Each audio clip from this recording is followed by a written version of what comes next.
Hi, I'm Randolph Miller, and welcome to Bounce Around Charleston. Holiday blues, holiday depression. It's a feeling many have during this time of the year, and there are different ways to cope. I'm joined today with military family life counselor Cynthia Williams, and there are a number of reasons why people might experience depression or holiday blues. Let me talk to Cynthia now and find out what it's all about. Welcome to Bounce Around Charleston. Thank you so much, Mr. Mill. It's great to be here again. Okay, the causes of holiday blues. I listed stress, Yes, finances, unrealistic expectations, yes, loneliness, exhaustion, yes. and then missing loved ones. Right. What do you have to say about that? I agree with all of those. Sometimes because the holiday blues normally occur between November and December, just because it's normally supposed to be a time of intense joy and happiness. But for a lot of people, based on what you just listed, loss of loved ones, things that have happened during the year, the unrealistic expectations, not having the finances, the social expectations, people have experienced holiday blues. So is this an every year occurrence? Not necessarily every year. It depends on, like I would say, what a person has experienced throughout the year. The research is telling us from the National Association of Mental Illness, 64% of people who already have an existing diagnosis report that during this time of the year, it exacerbates. So if you already have a diagnosis, this time of year, based on everything that you listed, seems to make it intensify and exacerbate. But everywhere we go, okay, let's start with Thanksgiving. Yes. Some people start putting up Christmas lights and Right. decorations. Right. So when these individuals drive down the street and they see all this happening, what happens?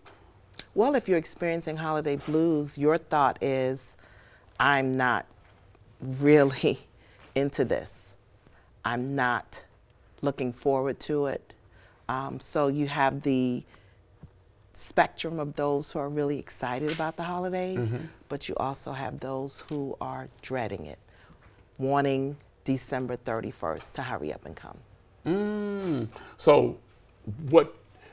So should they just sit in the house and mope, or what should they do? Well, those are not the recommendations that we have for those people who are experiencing holiday blues. First of all, I think it's the acknowledgement that, okay, this, like you said, this particular year, I don't have the same exuberance. I'm not as willing to attend all of the events. So I think coming to grips with what it is for yourself and being able to express your emotions and identify for you what you can and can't do and plan that out. But of course, we don't recommend isolation because isolation is not a good thing.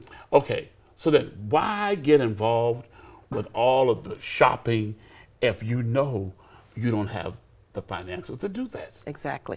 One of the things that I've always tried to reiterate to people, Christmas is the same time every year.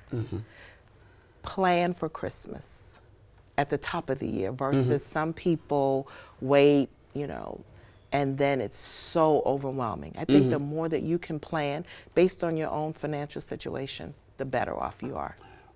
Okay, a person that's going through holiday blues and depression, Yes. what are some of the symptoms that we should recognize? I think we should recognize withdrawing. When you see that person who, the more you talk about the holidays, you don't see that same excitement from them.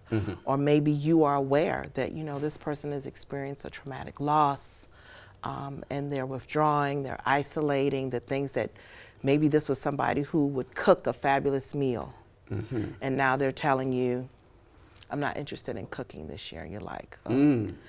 Paying attention to what you see as different, what stands out as different, the isolation, the withdrawing, sadness. It's just pure sadness. Other people are talking about what might be going on. This person doesn't have anything to contribute. They're not.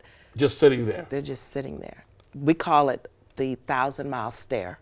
Pay attention to when you're talking to someone, their body's there, but they're looking past you. We call it the 1,000-mile stares, when people are basically reflecting on maybe something, a loss, a missing person. So they're at the event, but they're really not there. And you notice bouts of crying,